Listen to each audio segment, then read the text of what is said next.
Welcome to Samba Samba. Enjoy the video. Start by planning location, dimensions, and materials. Choose a flat site at least 5 meters from structures and with good ventilation. Use fire bricks for the combustion chamber and common bricks for the outer shell to balance heat resistance and cost. Gather mortar, a trowel, a level, a steel grate, and 40-60 fire bricks depending on stove size. Sketch a 60 cm by 40 cm footprint and a 60 cm final height for a compact cook stove. Mark where the ash store and flue will be located.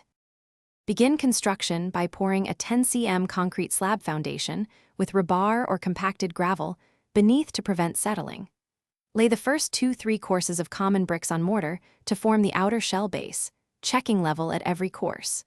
Create a 25 cm by 20 cm ash opening and set a steel grate at the base level to support fuel and allow airflow.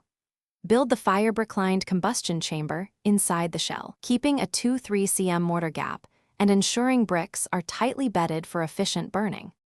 Stack fire bricks in a U-shape to form a combustion chamber approximately 40 cm by 30 cm and 45-60 cm high, keeping joints thin for strength. Add a flue sized about 10 cm diameter or a 15 cm by 15 cm rectangular chimney, extending at least 60 cm above the roofline to ensure draft. Finish the exterior shell with 2 more courses of bricks and smooth mortar.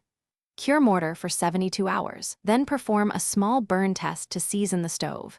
Adjust airflow using the ash door. Thanks for watching. Consider subscribing if we helped you.